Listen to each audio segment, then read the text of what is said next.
महापुरुषों प्यार से कहिए धन निरंकार जी।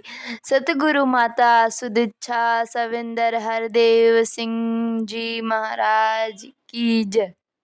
निरंकारी राजमाता गुरु वचन अवतार की जय। आध्यात्मिक विकास के लिए सत्संग जरूरी।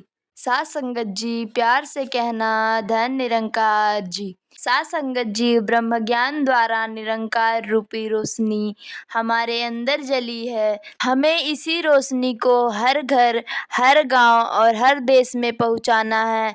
बहुत से ऐसे स्थान हैं जहां यह सत्य संदेश अभी तक नहीं पहुंचा। यहाँ चाहे हम कम संख्या में हैं, फिर भी ज्ञान का प्रचार हमें अपने कर्मों द्वारा करना है। जो भी हमारे संपर्क में आए, हमने सबसे यही संवाद करना है कि मानवता ही सच्चा धर्म है। आज बार बार सत्संग में दीवार रहित संसार का संदेश गूंज रहा है कि किस तरह हमने खुद को इतना संकीर्ण बना लिया है कि इतनी विशाल धरती पर भी हमने पहले देशों की सीमाएं खड़ी की, उसके बाद राज्यों की सीमाएं, फिर अपने घरों के अंदर तक बाड़ लगा ली है। इससे हम अपने आप को दायरे में सीमित करते जा रहे हैं। जैसे अगर हम एक कमरे में अपने आप को बंद कर ले तो बाकी का हमारा घर चाहे कितना भी बड़ा क्यों ना हो, हमारा दायरा वह छोटा सा कमरा ही रह जाता है। ऐसे ही अपने दिमाग में हम सीमित जगह बना लेते हैं।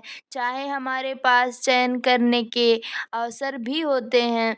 पत्थरों से हम चाहे दीवार बनाएं या फिर पुल बनाएं, दोनों में बनाने वाला सामान एक जैसा ही होता है।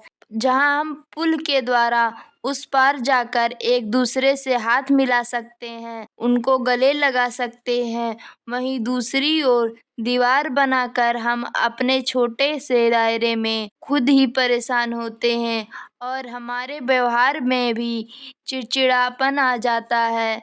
हम एक नकारात्मक दृष्टिकोण अपनाकर दूसरों का भी नुकसान करते हैं। जब हमारे शरीर का कोई अंग खराब होता है तो हम उसका इलाज करवाते हैं या व्यायाम करते हैं ताकि वो अंग जल्दी से ठीक हो जाए। ऐसे ही अगर हमारे अंदर प्यार और विनम्रता की कमी आ गई है तो अपने आध्यात्मिक विकास के लिए सत्संग करना बहुत ही जरूरी है। एक बार ब्रह्म ज्ञान लेने का मतलब यह नहीं कि अब हमारी मुक्ति निश्चित है। जब तक अंत श्वास तक हम इस ब्रह्म ज्ञान पर टिकेंगे नहीं, तब तक मुक्ति भी संभव नहीं। और वो टिकना भी तभी संभव है जब हम नियमित रूप से सत्संग करेंगे। यहाँ इन देशों में हालांकि बहुत चुनौतियाँ हैं। जिस तरह अभी सुन भी रहे थे कि सत्संग भवन में आकर सत्संग करना कितना मुश्किल है, फिर भी आप सब प्रयास कर रहे हैं, इसी निरंकार की महिमा गा रहे हैं। अपने आप को हमें ज्यादा से ज्यादा विनम्र रखना है। यह ना हो कि पता होते हुए भी हम मुख में कोई ऐसी बात बोलें जिससे किसी के दिल को चोट लगे। अपने आप को उसी समय रोक लें, दूसरों को ऐसे शब्द ही ना बोलें, उनको तो कष्ट देंगे ही, साथ ही कड़वा शब्द निकाल कर हम अपने मुंह को भी कड़वा करेंगे। आप सबका सत्संग के प्रति श्रद्धा भाव और जज्बा ऐसे ही बढ़ता रहे। निरंकार कृपा करे, तन मन धन से सब सुखी रहे, ताकि तन मन धन से आगे बढ़ चढ़ कर सेवा कर सके। साथ संगत जी धन निरंकार जी। नकारात्मक भाव से स्वयं का ही नुकसान। साथ संगत जी प्यार से कहना धन निरंकार जी। साथ संगत जी अभी हम संतों के भाव श्रवण कर रहे थे। इसमें सभी ने यही भाव प्रकट किया कि प्रभु परमात्मा अंग संग है, हर पल हमारे साथ हैं। परमात्मा का बोध के द्वारा ही हम आत्मबोध तक पहुंच सकते हैं।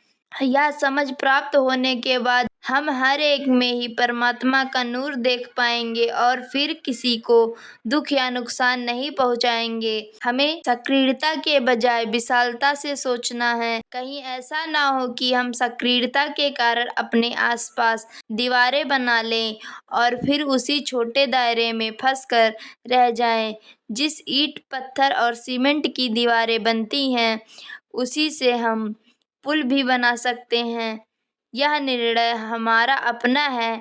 आज संतों ने यह बात भी कही कि हमें वर्तमान की संभाल करनी है, क्योंकि अतीत अब हमारे हाथ में नहीं और हम उसे बदल भी नहीं सकते। हमारे पास वर्तमान की घड़ियां हैं, जिसमें हमने बेहतरीन के लिए अपनी ऊर्जा को प्रयोग करना है। जैसे एक टीवी या रेडियो पर अनेक चैनल होते हैं और सब पर अलग अलग प्रकार का विषय वस्तु होता है। यह हमारे निर्णय पर निर्भर करता है कि हम किस चैनल के साथ संपर्क करते हैं और क्या देखना सुनना चाहते हैं। इसी प्रकार हमारे जीवन में सकारात्मक के साथ नाता जोड़ कर रखना है, नकारात्मक से दूरी बनाकर रखनी है। किसी को नुकसान पहुंचाने से पहले नकारात्मक भाव हमारा ही नुकसान करते हैं। आजकल रामनवमी का भी जिक्र हो रहा है, तो हमें खुद ही देखना होगा कि हम राम जी की मानने वालों की श्रृंखला में आते हैं या राम जी को मानने वालों की श्रृंखला में। अगर हम मन में अहंकार रखेंगे, रावण जैसी हमारी प्रवृत्ति होगी, तो केवल मुंह से राम भक्त कहलाने का कोई लाभ नहीं। राम भक्त कहलाने के साथ साथ हमें वो नैतिक गुण भी अपनाने होंगे जिनका भगवान राम जी ने जिक्र किया और जिन्हें जी कर दिखाया। इसलिए हमेशा शुभ कर्मों और शुभ भावों के साथ ही हमें जीना है। अगर हम अच्छाई का प्रचार करना चाहते हैं, तो हमें पहले उन गुणों को जीवन में जीना भी होगा। सिर्फ बोलने या सुनने तक सीमित ना रहें।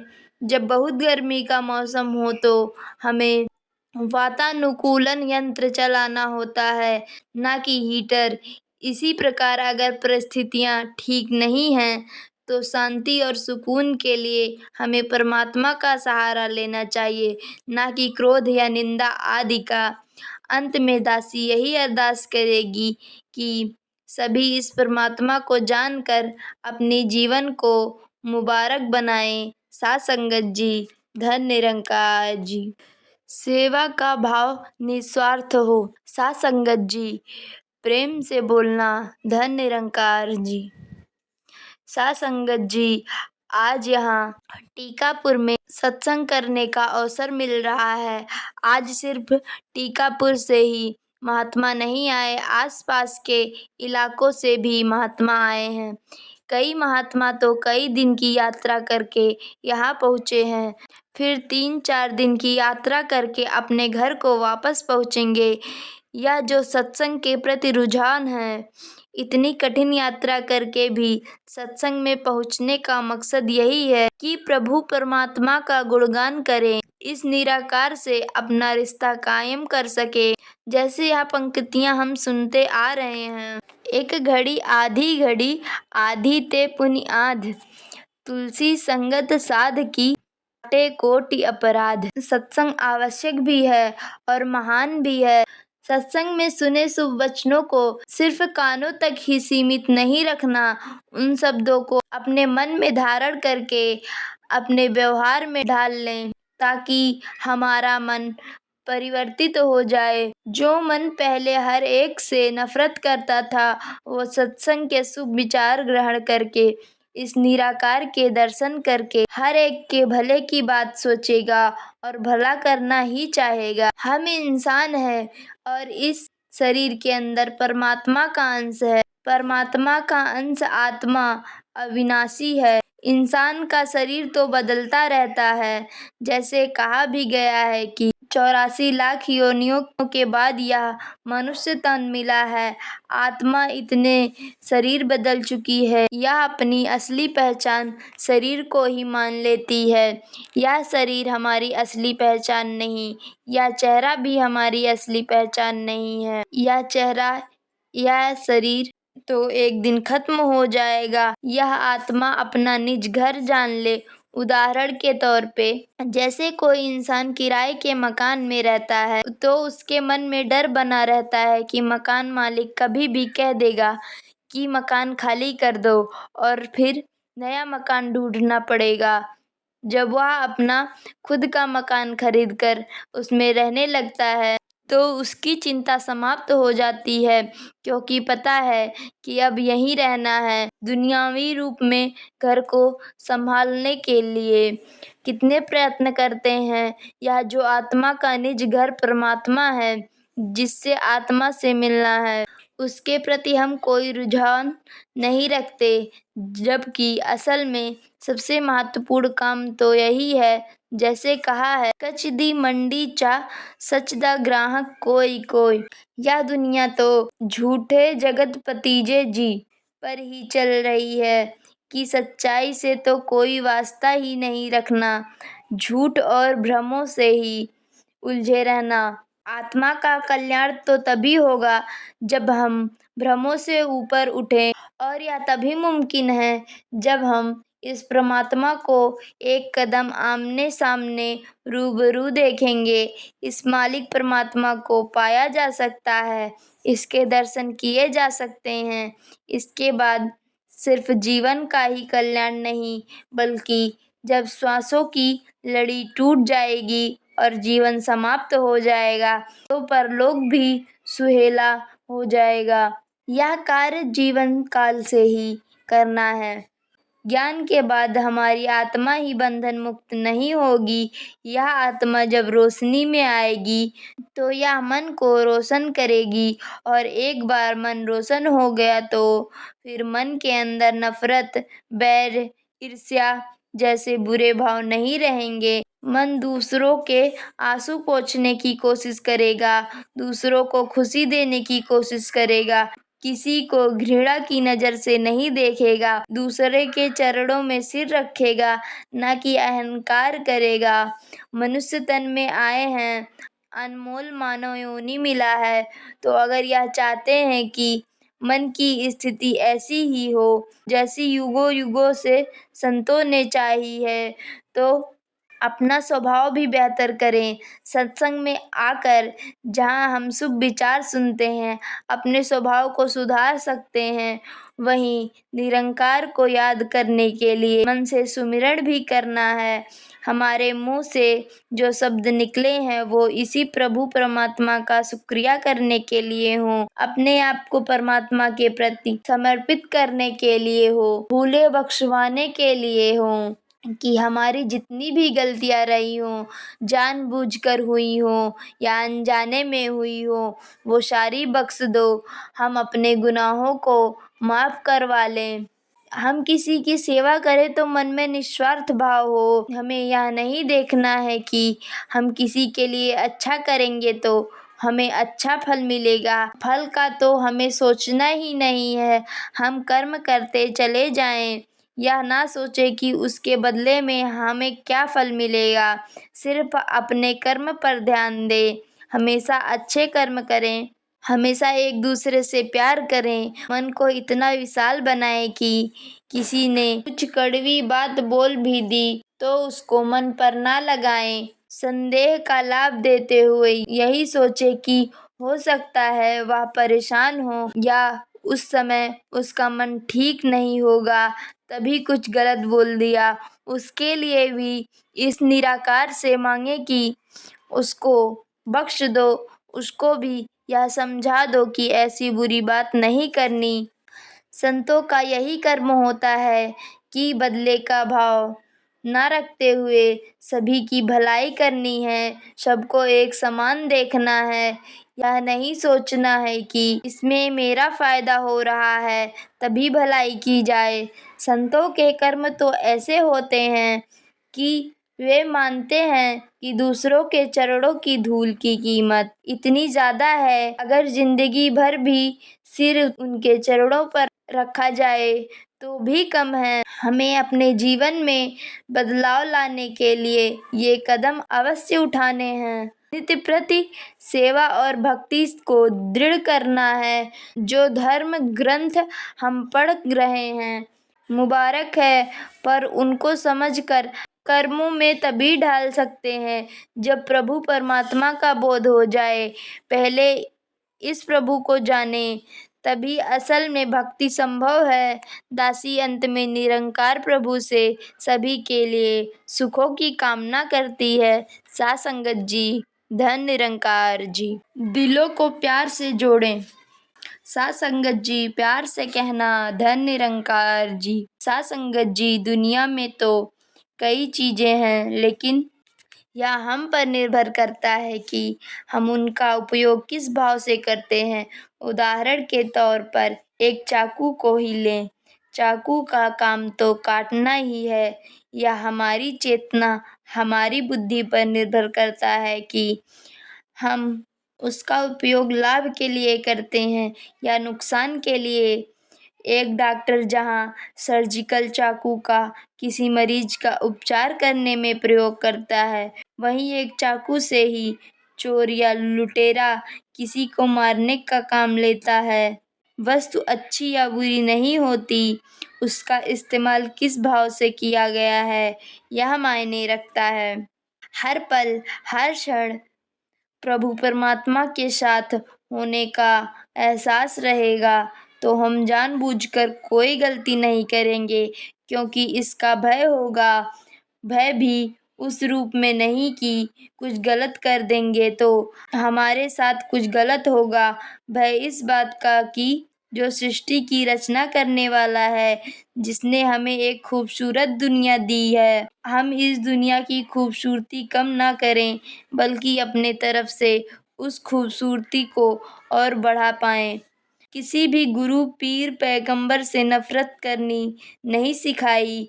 हर एक का संदेश यही था कि दिलों को प्यार से जोड़े, नफरत में विचरण ना करें। ऐसा जब अस्पष्ट संदेश है तो भी गलतियां कर रहे हैं। कई बार ऐसा भी होता है कि कोई गलती भी नहीं होती, फिर भी किसी के व्यवहार के कारण मन उदास हो जाता है, तो उस उदासी को दूर करने के लिए मन से ज्यादा परमात्मा की प्रति शुक्राने का भाव लाएं। परमात्मा, तेरा शुक्र है, तूने बहुत कुछ दिया है। कितने इंसान तो ऐसे हैं जिनको इतना भी नहीं मिला।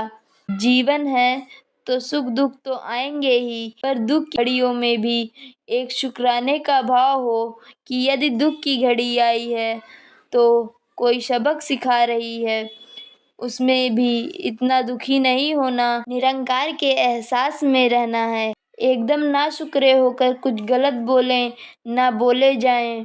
जो भी हो रहा है वह हमारी बेहतरीन के लिए है। हमारी दृष्टि सीमित है। जो अभी हो रहा है हम सिर्फ वही देख पा रहे हैं, लेकिन परमात्मा को तो आगे पीछे सब पता है, और जो हमारे लिए अच्छा है वही हो रहा है। जहाँ पर मन की भावनाओं की बात आती है, तो जब हम इस परमात्मा के साथ जुड़ जाते हैं, जो स्थिर है, जो हमेशा से है और जो आगे भी रहेगा, चाहे यहाँ धरती रहे या ना रहे, आसमान रहे या ना रहे, इस परमात्मा ने रहना ही है। तो इसके साथ जुड़कर हम भी स्थिर हो जाएं। जो चीज़ पहले ही कमज़ोर है, यदि उसको पकड़ेंगे तो हम भी गिरेंगे और वह चीज़ भी गिरेगी।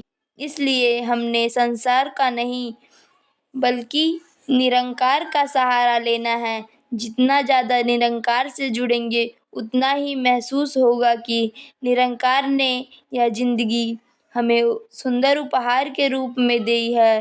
हम मानवीय मूल्यों से युक्त होकर इसे और सुंदर बनाएं। अगर हमारे अंदर मानवीय गुण होंगे तो वे प्रदर्शित भी होंगे। हम इंसान हैं तो हमारे अंदर इंसानी गुण भी हों। जीवन में एक भी गुण पकड़ लें जो हमारी जिंदगी में अभी तक नहीं है, तो अवश्य ही हमारी जिंदगी और बेहतर हो जाएगी।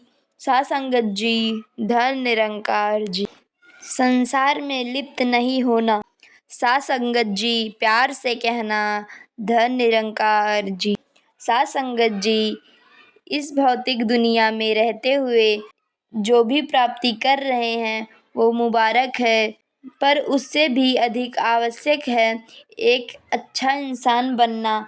जैसे मिशन का नारा भी है, कुछ भी बनो मुबारक है, पर पहले बस इंसान बनो। जब हम स्कूल में पढ़ते हैं तो सपने संजोते हैं कि बड़े होकर क्या बनेंगे। बड़े होकर हम उन सपनों को पूरा कर भी लेते हैं, ऊंचा दर्जा भी प्राप्त कर लेते हैं, पर यदि हमारा स्वभाव ही नहीं ठीक होगा तो कोई हमसे बात करना पसंद नहीं करेगा। हमने प्रीत, प्यार, नम्रता, विशालता आदि मानवीय गुणों को अपनाना है। मन तो इतना विशाल करना है कि उसमें सभी के लिए स्थान हो, चाहे वह किसी भी देश का हो या किसी भी सभ्यता से संबंध रखता हो। छोटी छोटी बातों को मन में ना लाकर दिल को विशाल बनाना है। संसार में जो आकर्षण और प्रलोभन है उसमें इतनी ज़्यादा खचित नहीं हो जाना है कि असली मकसद को ही भूल जाएं। जैसे एक जगह मेला लगा था और अक्सर मेले में तरह तरह के झूले आदि होते हैं। एक माता पिता जिन्होंने अपने बच्चे के दांत का इलाज करवाना था, वो यह सोचकर बच्चे को मेले में ले गए कि बच्चा झूला झूल कर खुश हो जाएगा, फिर हम इसे दांत के डॉक्टर के पास ले जाएंगे। लेकिन बच्चा मेले में ही मस्त हो गया। माता पिता को भी अपने कर्तव्य का ध्यान ना रहा और इस तरह दांत का इलाज करवाने का मकसद ही पूरा ना हो पाया। इस तरह जीवन भी मेला है। कई प्रलोभन सामने आते हैं और हम उस असली काम को भूल जाते हैं जिस मकसद के लिए मनुष्य जन्म मिला है। संत महापुरुष ही मनुष्य का ध्यान इस ओर आकर्षित करते हैं कि मनुष्य जन्म का मुख्य ध्येय प्रभु परमात्मा को जानना है, पर मनुष्य दुनियावी चकाचौंध की ओर ही खींचा चला जाता है। जैसे कहीं आग जल रही हो तो छोटे बच्चे आग को देखकर उधर ही लपकते हैं, पर माता पिता अपने बच्चे का हाथ मजबूती से पकड़े रखते हैं, क्योंकि वे जानते हैं कि अगर बच्चे को छोड़ दिया गया तो आग की रोशनी से प्रभावित होकर बच्चा उस ओर दौड़ेगा। बच्चे को नहीं पता कि उसका हाथ जल सकता है। ऐसे समय में माता पिता का कर्तव्य बनता है कि चाहे बच्चा हाथ छुड़वाने की कोशिश करे, पर वे अपने हाथ की पकड़ ढीली ना करें। इसी तरह संत महापुरुष भौतिक पदार्थों के अग्नि से बचाते आए हैं। जिन्होंने महापुरुषों का कहना मान लिया, उन्होंने अपना जीवन संवार लिया, नहीं तो हमारा जीवन भी जिद में आए उस बच्चे की तरह हो जाएगा जो आग को देखकर अपने आप को रोक नहीं पाता। यदि हम सत्संग की कुछ शिक्षा भी अपने जीवन में उतार लें तो हमारा जीवन अवश्य ही संवर जाएगा और हम अपने किरदार में खूबसूरती और महक ला पाएंगे, जिससे हम बेहतर इंसान बन पाएंगे। साथ संगत जी, धन निरंकार जी। कठोर सोच और शब्दों से बचे। साथ संगत जी, प्यार से कहना धन निरंकार जी।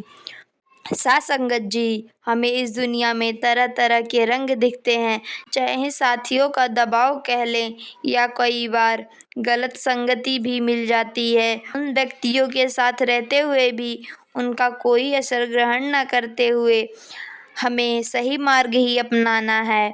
कभी भी कोई ऐसी आदत या दुर्गुण ग्रहण ना करें जो हमारा और औरों का नुकसान करे।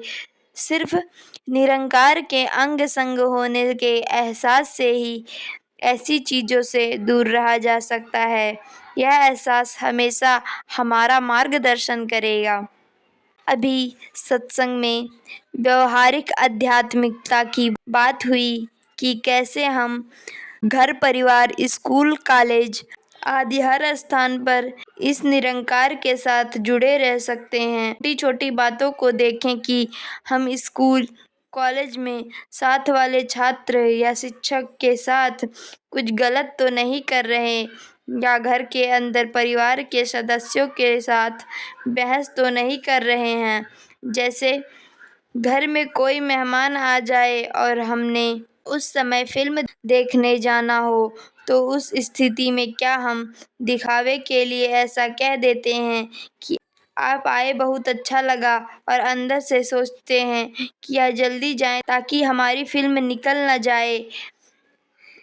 उस समय यह ध्यान नहीं आता कि फिल्म तो हम बाद में भी देख सकते हैं।